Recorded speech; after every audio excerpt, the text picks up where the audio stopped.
کفار مکہ اور قریش مکہ نے جب یہ کہا کہ اگر قرآن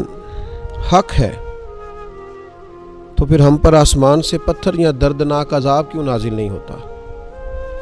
چونکہ وہ منکر تھے، ان کا کہنا یہ تھا کہ اگر قرآن سچا ہے تو پھر ہم پر عذاب نازل کیوں نہیں ہوتا، اور وہ اس کا مطالبہ کرتے تھے کہ اگر آپ سچے ہیں تو معاذ اللہ ہم پر عذاب نازل ہو جانا چاہیے چونکہ ہم انکاری ہیں۔ تو اللہ تبارک و تعالیٰ نے ان کے مطالبے کے باوجود ان پر عذاب نازل نہ کیا قریش مکہ پر، اور عذاب نازل نہ کرنے کی وجہ بھی بیان فرمائی۔ آپ غور کریں، وہ مطالبہ کر رہے ہیں کہ اگر قرآن سچا ہے اور ہم اس کے انکاری ہیں تو ہم پر عذاب نازل کیوں نہیں ہوتا، تو اللہ تعالیٰ نے عذاب نازل نہ کرنے کی دو وجوہات بیان فرمائی۔ فرمایا وَمَا كَانَ اللَّهُ لِيُعَذِّبَهُمْ وَأَنْتَ فِيهِمْ، اللہ کا کام نہیں کہ انہیں عذاب دے جب کہ محبوب آپ ان کے درمیان موجود ہیں۔ سب سے بڑی وجہ یہی ہے کہ اے محبوب آپ ان کے درمیان موجود ہیں، آپ کے ہوتے ہوئے عذاب ہو جائے، یہ نہیں ہوگا۔ رسول رحمت صلی اللہ تعالی علیہ وسلم موجود ہیں تو عذاب نازل نہیں ہوگا۔ اور پھر فرمایا وَمَا كَانَ اللَّهُ مُعَذِّبَهُمْ وَهُمْ يَسْتَغْفِرُونَ، اور اللہ انہیں عذاب کرنے والا نہیں جب تک کہ وہ بخشش مانگ رہے ہیں، جب تک کہ وہ استغفار کر رہے ہیں، چونکہ ان کے درمیان صحابہ بیٹھ کر استغفار کرتے تھے،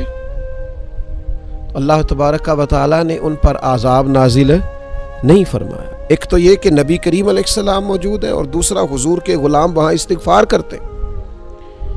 اللہ تعالیٰ نے فرمایا کہ جب تک تم میں استغفار کرنے والے لوگ موجود ہیں تم پر عذاب نازل نہیں ہوگا۔ نبی پاک صلی اللہ تعالیٰ علیہ وسلم نے فرمایا اللہ تعالیٰ نے مجھ پر دو امن والی آیتیں نازل فرمائی ہیں، ایک وَمَا كَانَ اللَّهُ لِيُعَذِّبَهُمْ وَأَنْتَ فِيهِمْ، اور ایک وَمَا كَانَ اللَّهُ مُعَذِّبَهُمْ وَهُمْ يَسْتَغْفِرُونَ، محبوب آپ موجود ہیں عذاب نہیں آئے گا، اور جب تک استغفار کرنے والے موجود ہیں عذاب۔ اور یار کبھی استغفار کی فضیلت تو دیکھو، جب تک کوئی استغفار کرتا رہتا اس پر عذاب نہیں آتا، جب تک کوئی استغفار کرتا رہتا اسے سزا نہیں ملتی۔ مجھے کہہ لینے دیجئے، جب تک کوئی استغفار کرتا رہتا ہے اس کے پردے نہیں کھلتے، جب تک کوئی استغفار کرتا رہتا ہے اسے اس کے جرموں پر سزا نہیں ہوتی۔ استغفار ایک ایسی چیز ہے، رب سے بخشش مانگنا ایک ایسی چیز ہے جو اللہ تبارک و تعالیٰ کی طرف سے آنے والی سزا کو، اللہ کی طرف سے آنے والی ناراضگی کو روکتا ہے۔ اور اگر اس آیت کے ساتھ، قرآن مجید کی اس آیت کے ساتھ آپ مسند امام احمد بن حنبل کی اس حدیث کو بھی ذہن میں رکھیں جو حضرت ابو سعید خدری رضی اللہ تعالیٰ عنہ سے مروی ہے کہ رسول اللہ صلی اللہ تعالیٰ علیہ وسلم نے ارشاد فرمایا کہ شیطان نے کہا تھا کہ اے میرے رب مجھے تیرے عزت اور جلال کی قسم، جب تک ان بندوں کے جسموں میں روحیں ہیں میں انہیں گمراہ کرتا رہوں گا۔ تو اللہ تبارک و تعالیٰ نے فرمایا مجھے بھی اپنی عزت اور جلال کی قسم، جب تک وہ مجھ سے استغفار کرتے رہیں گے میں بھی انہیں معاف کرتا رہوں گا، انہیں معافی ہوتی رہے گی جب تک یہ استغفار کرتے رہیں گے۔ میری اپیل ہے